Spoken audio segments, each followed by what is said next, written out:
Good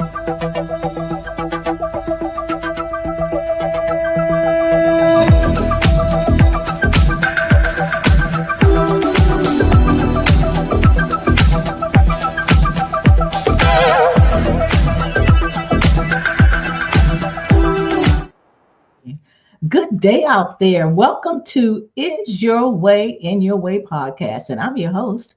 My name is Cassandra Crawley, Mayo. And for those new listeners out there, just so you'll know, the title of my book is Your Way in Your Way. So why not call this podcast the same thing, so it all kind of correlates and it kind of summarizes what my book is all about. And for my new listeners, again, these are individuals who I call stuck. You know, the things that you like to do. For example, you want to get out of a toxic relationship, or you want to change jobs, or you want to start your own company, or you want to change churches. It's just so many things that's like pulling you that you know that you should be doing something different, but you know what? You just can't do it. And you're trying to figure out why is that? And that's why we talk about topics related to personal development, personal improvement. And I also say it will enable you to do some self-reflection. Okay? Think about what we're going to talk about. Like today, we're going to talk about your path is divinely written. And this, what I'm going to say, this particular podcast episode is brought to you by the belief that God will never put more on you than you can bear. But sometimes He allows the breaking to prepare you for your breakthrough. It's kind of like, you know, have you ever hit a wall so hard that you thought, this is it, I just can't go any further? What if I told you that the wall wasn't the end, but the beginning of your breakthrough? And we have a special guest. I'd like to welcome the incredible Jessie Torres, a woman who walks in what she's called fierce grace. Get ready to be stirred, stretched, and most of all, strengthened. Let me welcome to the stage. Hi, Jessie. How are you today? Hello, Cassandra. Thank you so much for having me. I'm excited to be here. Well, I'm excited for you to be here as well. One of the things I am going to do before we dive into this conversation, my listeners always kind of want to know what she's all about, what's her background, blah, blah, blah. So I'm going to read a little bit of your bio so they'll get an understanding of who you are. Jessie Torres is a peak performance coach and life strategist with nearly 2 decades of experience helping high achievers transform pain into purpose. Globally ranked among the top coaches in the world, Jessie has guided thousands to break through trauma and self-doubt using her signature philosophy of fierce grace, fueled by a deep love for humanity and a God-given calling to end suffering.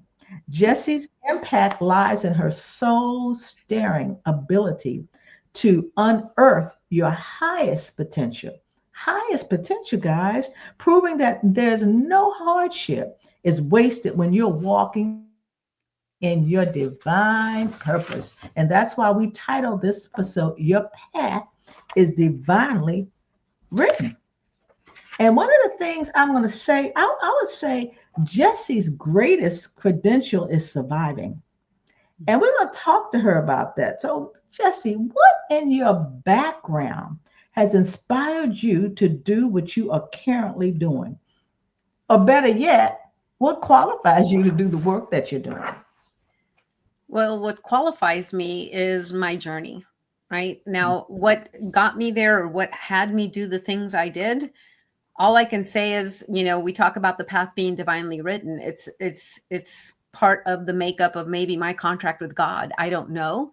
Because back when I was in survival, back when, you know, I got knocked down to the point of not wanting to live this life, I didn't consciously say, oh, I'm going to build resilience or I'm going to build courage. I didn't even know those words. I didn't know the language. I didn't even know that I was living with a ball of shame, right? Or unworthiness. I had no label for it. But I knew that I had to persevere. I knew that I had to keep going. And if I was going to keep going and, you know, continue to be the example for my children, which I believe are one of my biggest driving forces, I had to do things that scared me. I had to do things that were out of my comfort zone. I had to challenge myself and move past my fears. And so I intentionally put things in front of me that scared me so that I can start to build that muscle. And what I got was a whole lot of grit. But again, I didn't know in a conscious level. I just knew that I had to persevere. I had to keep going. And the only way to do that was to move through all the things that were trying to hold me back. Interesting. So are you saying if it were not for your kids, you may have done something differently? Or you said that's really was the driving force for you to continue? Yes. Well, my journey, having had abuse with my father my first 18 years and then abuse with my husband for the next 18 years, got me to a place of apathy where I considered taking my own life. But I did not want my kids to have that as, part of their journey, is that their mother did this thing. So I didn't, but I was hoping somebody would do it for me. I was praying for it because I did not see a way out. I didn't see a way out of the situation I was in. I thought, if this is life, then I don't want to be here. It's too painful. And so I just I was wishing somebody to blow the red light, or I was wishing that some catastrophe would happen, or that, and, to my ex, I have nothing but love and gratitude for all of my journey. This isn't to vilify anybody. But back then I was in such disempowerment that I even hoped that, if he traveled, that the plane would crash and then I could be a widow and that would be okay. Right. And then I felt guilt and shame over even having such a horrible thought. You know what I mean? So I was in this spin, in this cycle, and I would not be here. Yeah. Yeah. I am so glad you shared that because it sounds so familiar. And this is something my listeners are not even aware of. And when I say we have so many similarities, I can remember times in my life, things were just so rough that I would go to sleep. I would actually put the Bible under my pillow, and hopefully the words in that Bible would penetrate in my mind and throughout my body. So when I wake up, I could feel the presence, like there was something more for me. I too remember driving. I traveled a lot and driving and hoping an 18-wheeler would hit me. I did the same thing, and it was scary. It was like the weight of the sand on a beach, if I can describe it. It was just so heavy, and it was hard to. Well, number one, it was taboo. I was actually depressed. That's what was going on, and we didn't want to tell anybody because that would have been a shame. You have this face that you look. You're tough on the outside, but on the inside, you're just torn up. And it was something you said about your brother. And you indicated that you read something. Well, we haven't talked about your brothers, but you said you read something that he had written, and that catapulted you into your next journey. Would you share what was it that he wrote? And let's just share a little bit about what was going on with your brothers. Well, it depends on which brother you're referring to. So Okay.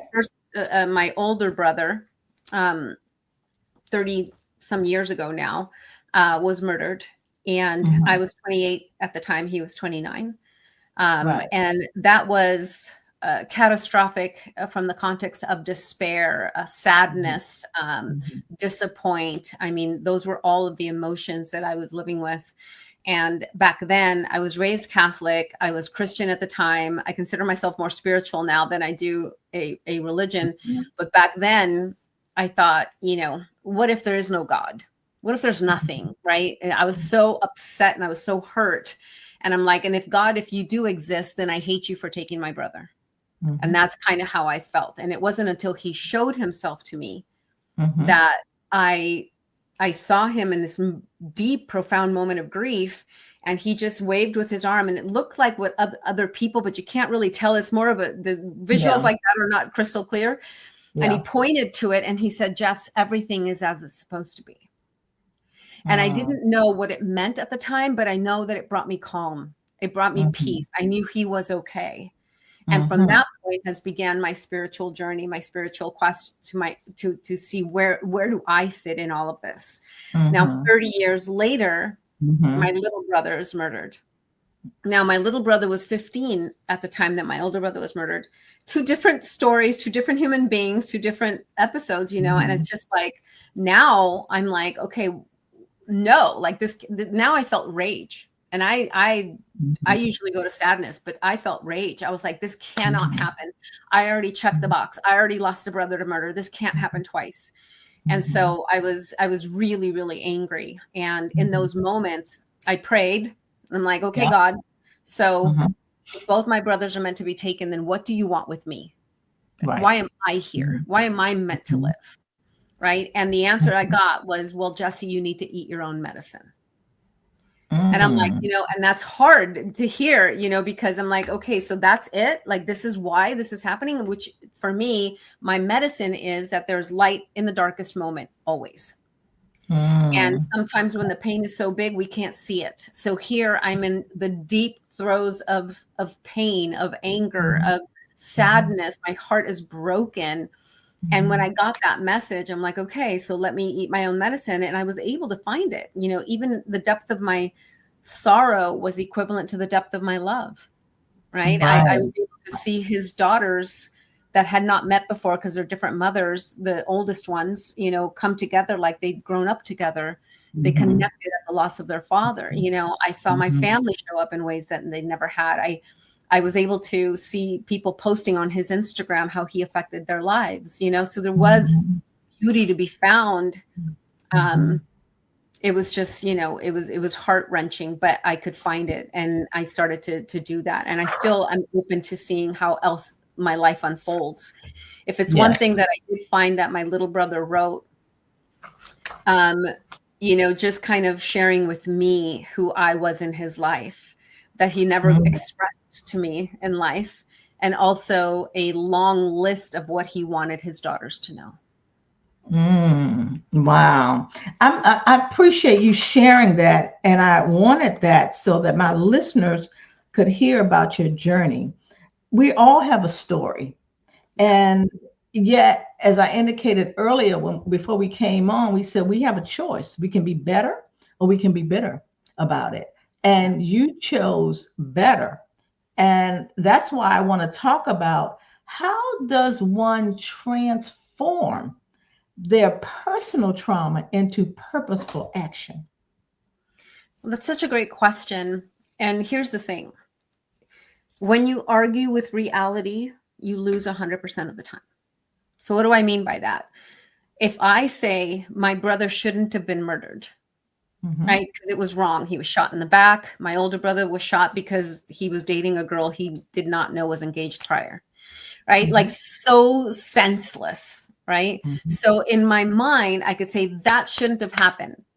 He was a good person. That's not okay. If I say it shouldn't have happened and I'm in that despair, I'm in an argument with the reality that it did.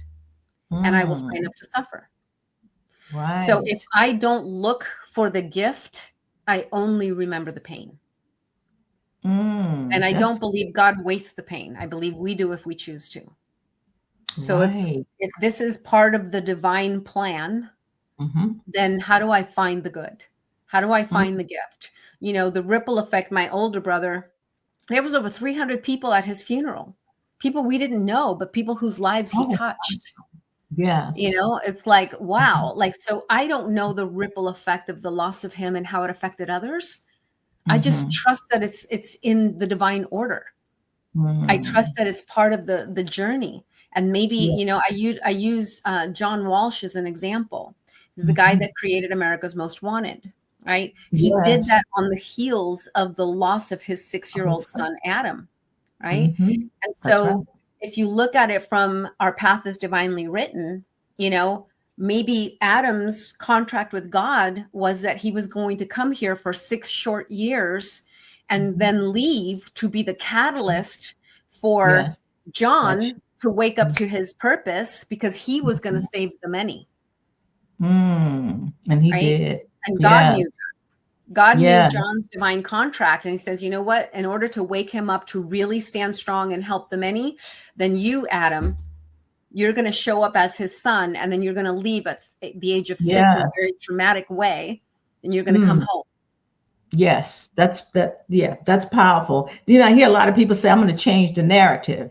What you did, but like you indicated, it makes so much sense. You know the reality, but then you put a different spin on it. You pivot. And that was a great example about John and his son. And I bet you that John kind of got to that place, had to, in order to let it go, because when you don't, you hold on to it, and it's like a cancer. You're not doing what it is that you were called to do. So your darkest moments fueled your passion and purpose. And when you were growing up, what did you want to do? Did you have a dream or anything about what you wanted to do?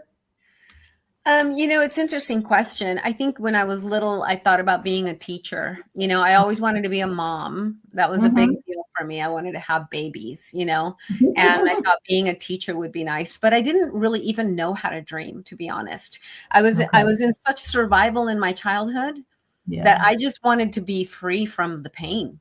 Yeah. And when my ex-husband entered my world, he pretty much rescued me from that space, because he called out what I was going through with my father. Out of all the years of going through that, out of trying to tell my mom when I was 16 and my words were twisted and I never heard anything about it again.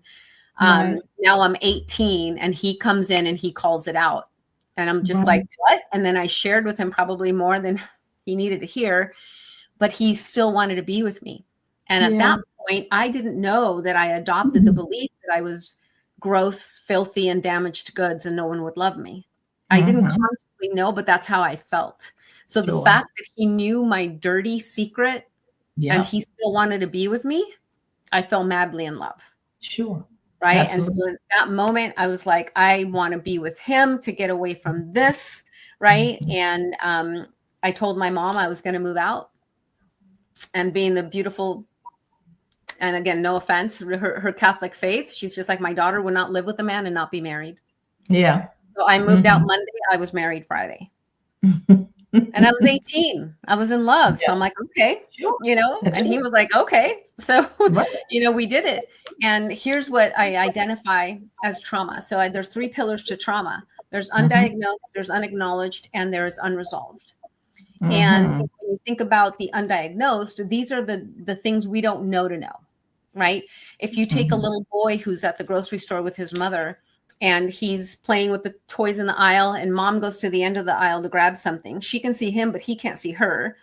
He looks up and he's like, Mommy, where are you? Right. And he gets scared and his whole body contracts.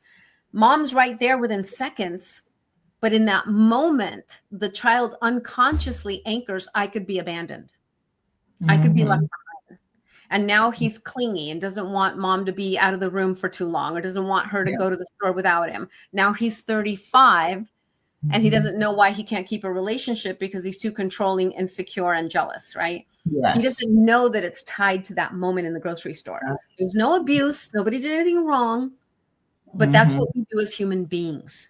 We make meaning out of our situation, right? So that's the undiagnosed.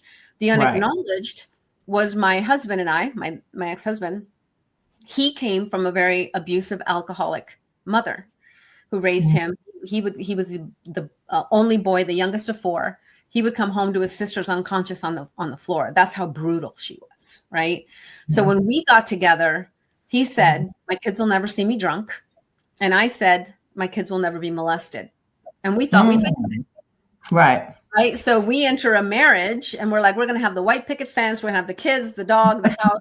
That's what we're going to do. And for the most part, we did that. But we did not know about the unacknowledged traumas that we brought underneath the big trauma. Right. Yeah. Right? That I felt unworthy. Right. That his mom called him a loser every day. And so he felt unworthy. And so we brought 2 unworthy people in our shadow. And I just knew, let's make sure we keep the peace so nobody gets mad. And he only knew how to have conversations with argument and vulgarities. Yes. So it's like we were a perfect match. Right. Exactly. So that's the unacknowledged. And then of course, unresolved is that we don't heal. Right now in personal development, which is amazing, we're taught to move through, right? Change your mindset, shift through it, muscle through. Sure. That's all great, but we're mindsetting our way out of healing. Right. And now we know better. We read the books, we went to the seminars, and then when we find ourselves stuck again, we have a bigger reason to shame ourselves because, well, I read the books, I went to the seminar, what's wrong with me? It's because we're not healing. We're not upgrading the program, and we're installing new software, expecting it not to glitch. So tell us how you can, what it sounds like is you have embraced vulnerability, and by doing so, it led you to personal empowerment. Yes. How did you do that though? How did you, you're right. We read the books, we listen to the tapes, we look at the speakers, we go to conferences, and you feel really good, like, wow, oh my gosh, I feel good. Then here you come a couple of days later and like, I'm kind of back to where I was. How tell my listeners, how do you sustain that? And I know it's all work. That didn't happen overnight, but what are some methodologies to sustain that? The methodology is facing off with what caused limitation to begin with. We can't just move through and gain confidence. You definitely gain confidence by doing and taking action. Right. However, we're not looking at think about it. I had my girlfriend, her little 6-day-old. His name was Timothy. I'm holding him and I'm looking at his little knuckles and I'm like, oh my God, divine perfection, right? This little boy is just divine perfection. And then I thought, what makes us any different?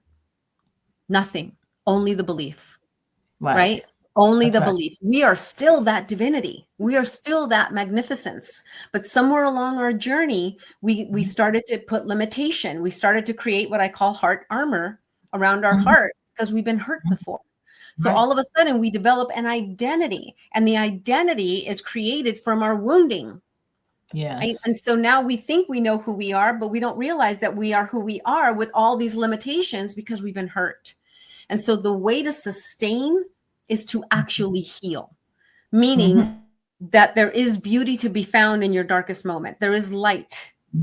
If God doesn't waste the pain, then we have to be able to look for, why did I go through that? Right? When I think about myself as a little girl, I used to build traps to warn me when my dad was coming into my room. Right. So you can think about how tragic, right? That a little girl had to create traps. Didn't really stop him, but somehow it made me feel better.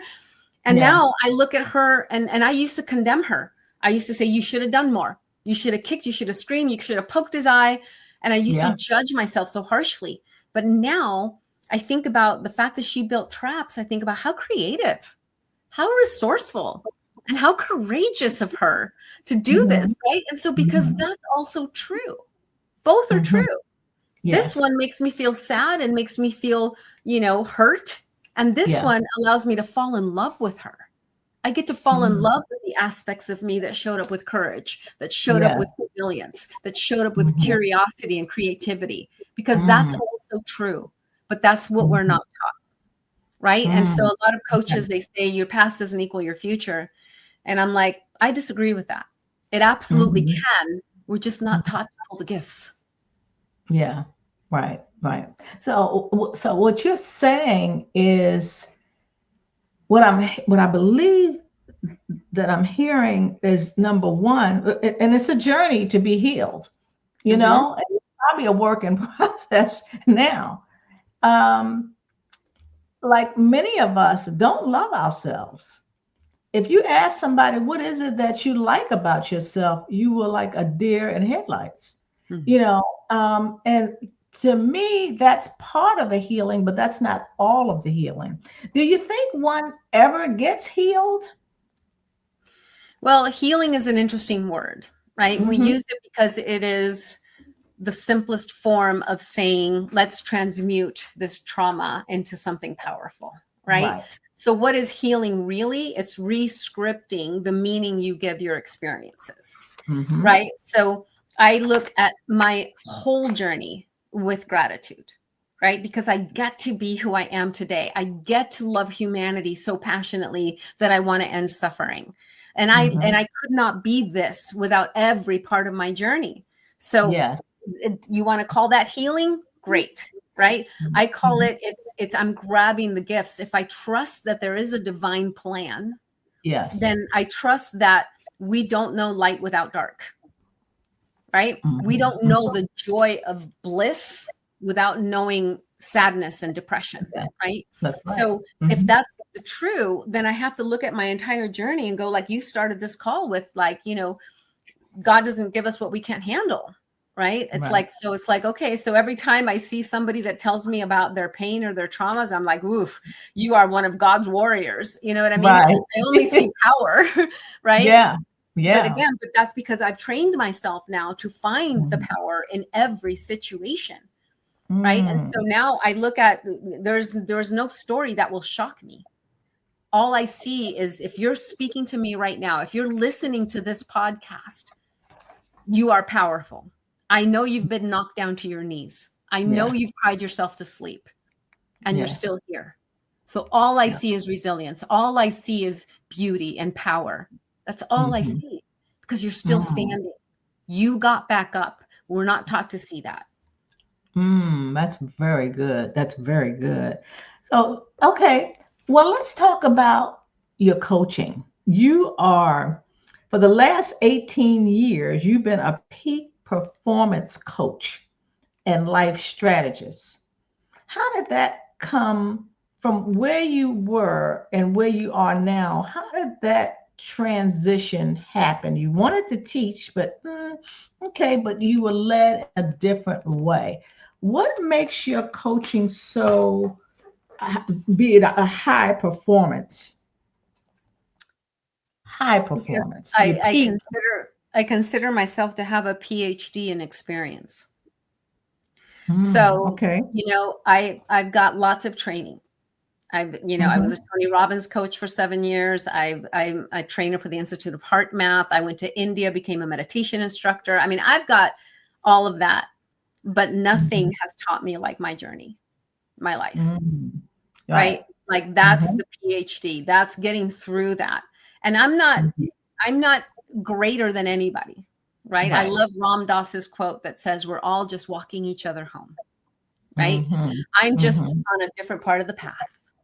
And I'm here to help others get to that point.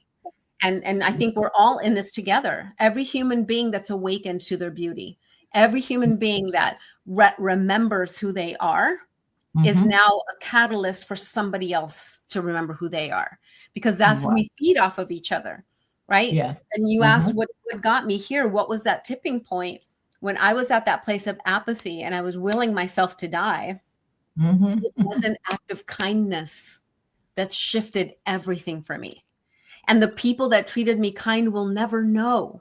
Like, sometimes I wish I could look them up. Right. Yeah. They will never know who they woke up.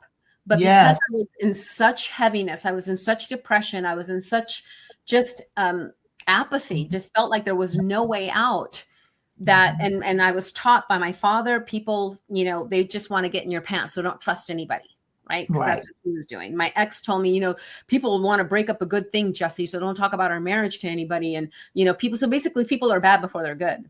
So and if somebody looked at me, and my husband would get in a fight, so I looked down at the ground, I had my hair over my eyes, and I don't want to make eye contact with anybody because I'm going to get in trouble. Right. And so when these people were kind to me from my interpretation for no reason, and I was helping them in a class that they were taking, and I was just doing my thing, but for them, it was so unusual for me to be that kind, that they were kind to me. They bought me a Best Buy. They all put money in and bought me a Best Buy card, which seems minuscule, but to me, it short-circuited me. I'm just like, wait, you're giving me what? For what reason? Why? Like, I did not understand. I didn't even know to call it kindness. But what I knew is it woke something up in me. Whatever flicker was still alive in me, it fueled that fire. And I thought, I don't even know what this feeling is, But if Wow. this feeling is available, then life is worth living. And Right. that was the Right. tipping point for me to get out of my marriage. And when I did Mm, that, I was 38 years old. So a long time ago. huh. And I realized I had no clue who I was. I had Mm-hmm. become such a chameleon, and I had become such a shapeshifter into whatever needed to happen to keep the peace. I Right. didn't even know my favorite color, my favorite food. I had no clue who I was. I was in massive survival, but I was determined from that point to understand humanity. I wanted to know why my dad did what he did, why my mom ignored me, why my husband did what he did, and why I allowed it. And that's where Mm-hmm. I went on an obsession to learn. And it was in my moment, in my therapy, where my therapist, I said, I want to do what you do, but that's a lot of school and that's a lot of time. She said, well, you should be a coach. And I was like, soccer coach? What do you mean? Right. This is Exactly. back in like 2005. Right. Coaching wasn't as big a thing, but I looked into it, and I'm more a hands-on learner. So I found a school, Coaches Training Institute, that does half virtual, half on site. And Mm-hmm. I absolutely loved it, because in the Mm-hmm. context of becoming a coach, you coach yourself, right? And as you're doing Mm-hmm. that, I'm Right. seeing all the heart armor just get peeled away, and I'm starting to be Right. witness to who I am. And in that journey, while I'm in survival, it just catalyzed who I got to be today. Mm-hmm. That's good. When you talked about kindness, that reminded me, I always say you never know what people are going through. Mm-hmm. And just a smile or a kind word or to just do something, you never underestimate what you do. And you may not know how you made that person feel, but I always encourage, and I talk about love, which is the most powerful. And that was like an act of love. And so I'm glad you said that, because we have listeners who, because mm, they feel that they had a bad hand, and they show it, they act like that to the world. They go out there, and I call that the energy, like that drains me. It's something to energy. So I appreciate you saying that, because I remember I was in a very low point, and I went to Nordstrom's, and I was so vulnerable because I was so down. And I spoke to this girl to help me around the counter, over the counter. And she says, I don't have time. I'll get somebody else to help you. And I was already broken. So that really broke me. And I realized then that I'm going to try very hard to be kind to everybody that I come in contact with, because you just don't know. So I'm so glad you shared that. And I want to move. I love that fierce grace. But before we move forward, somebody was talking about yesterday. I was listening to somebody say, everybody's a coach. Everybody's a life coach. I hear that all the time. Somebody say, well, everybody's a coach. What do you do, Cassandra? What, in your belief, the difference between a coach versus a mentor? Is there a difference? That's a great question. Um, If I had to answer that, I would say a coach helps you close the gap from where you are to where you want to be, right? And so Mm-hmm. they're helping guide you, but they're helping you discover the path. You discover the journey, right? Coaching Mm-hmm. is more about helping you discover your greatness versus giving you instruction on how to do it. A Mm-hmm. mentor, I think, is someone who's setting an example, somebody who's living Mm-hmm. the path that you hope to live, or, and Mm-hmm. giving you advice on how to get to where you want to go. There's a difference there. It feels like a nuance, but it's important, because a mentor is someone you look up to. A mentor is someone who is exemplifying something that Mm-hmm. you want, right? Where a Mm-hmm. coach is kind of feeding back to you for you to discover and build your own muscle, Right. for you to be able to activate the parts of you that are there that you've forgotten. Mm-hmm. Mm-hmm. Okay. All right. Okay. So the fierce grace. Can you share with us what in the world does that mean? The fierce grace.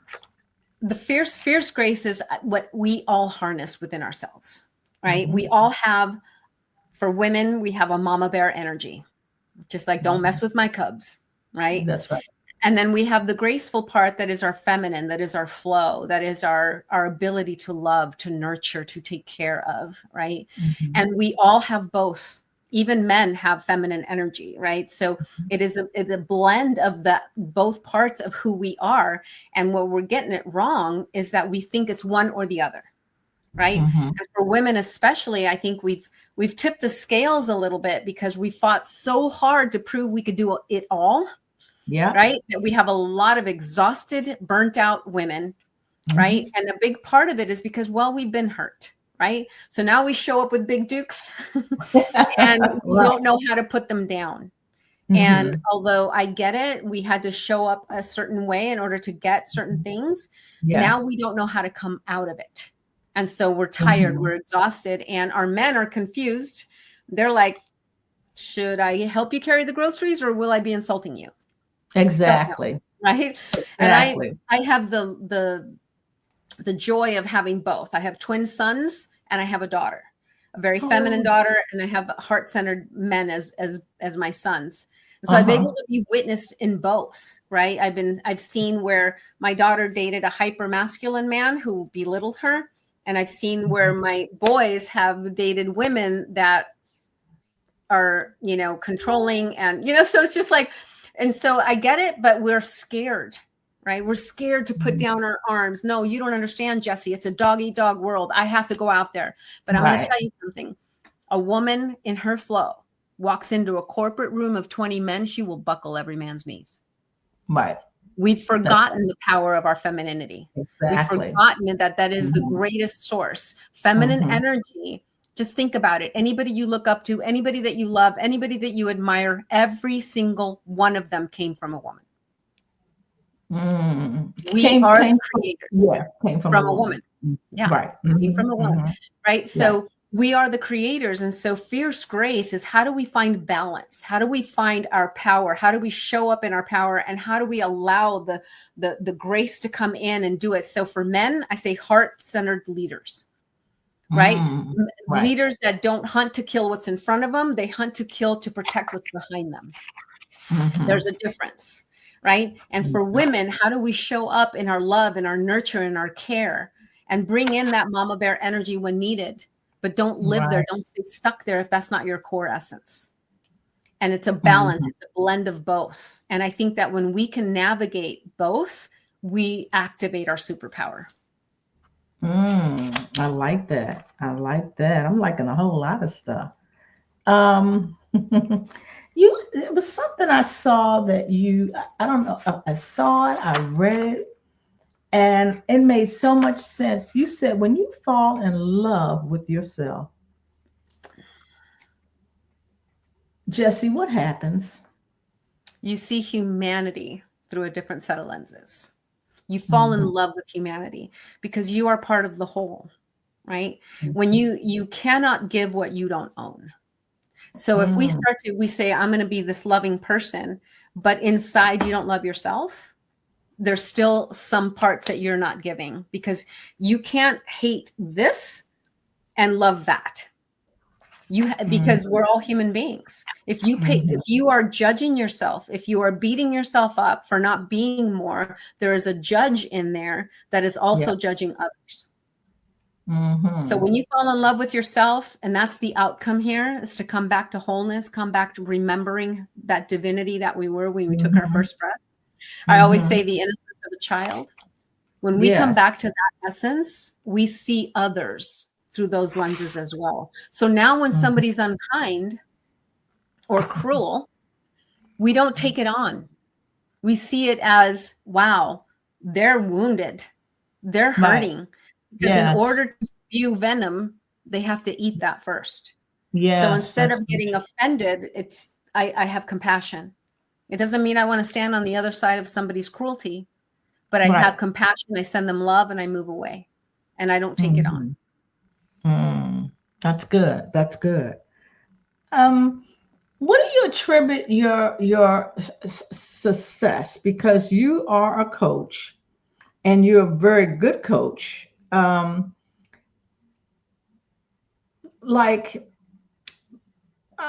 curious, the number one or top 3 in measurable categories.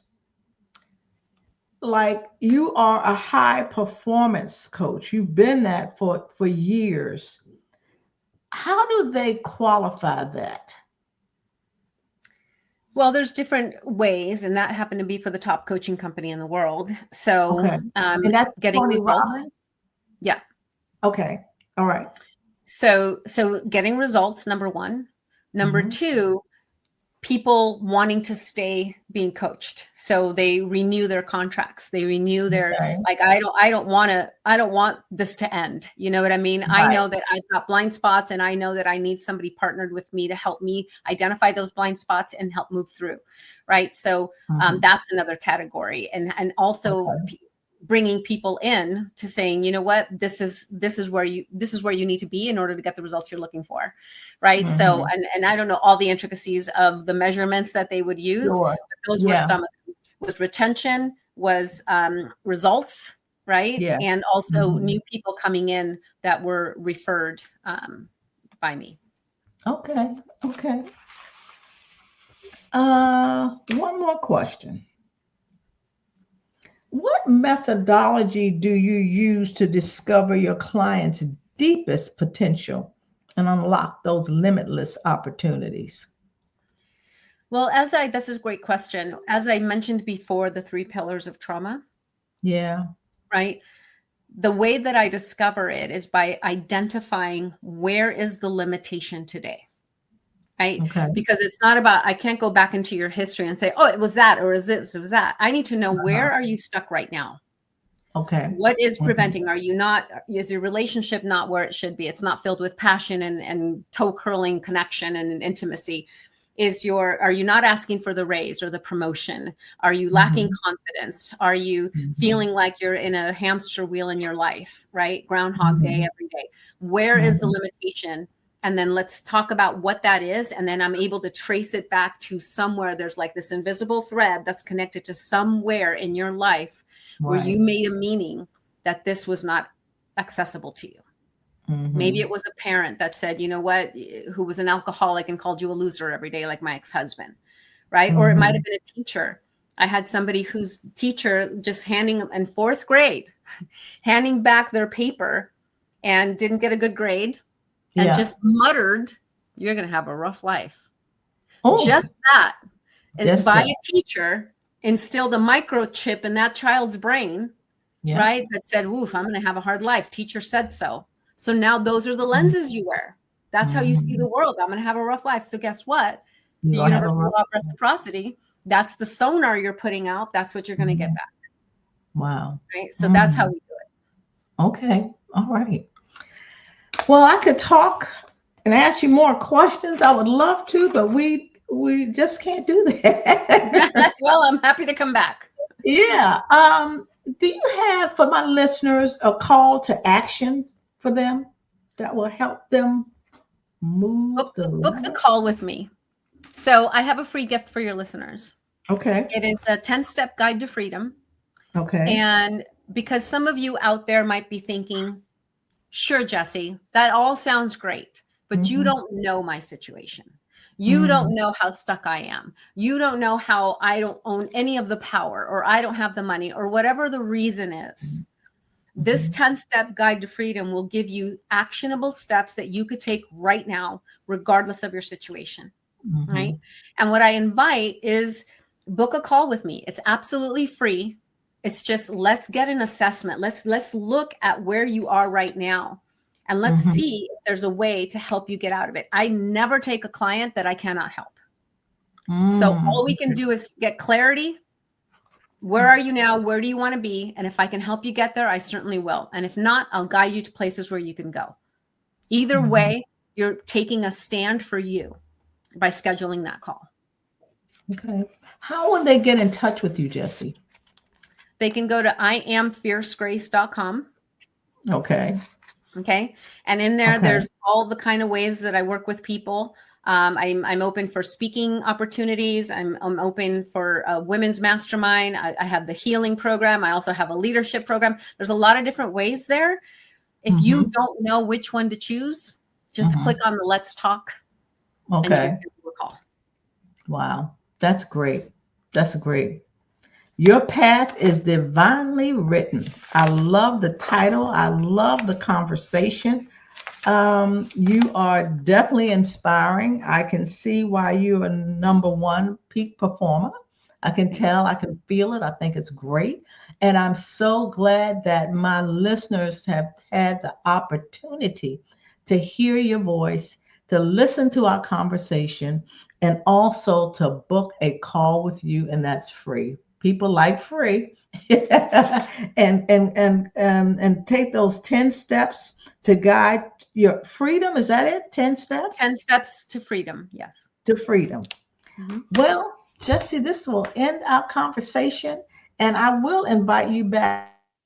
You were a joy, and as I indicated, I tell my listeners, for you were magical, and just my listeners, just so you can hear, we had this interview the other day, and we were running into some technical difficulties. So because of that, I'm like, there's something that they don't want my listeners to hear, but I refused, and we rebooked, and here it is today, and I'm just so grateful.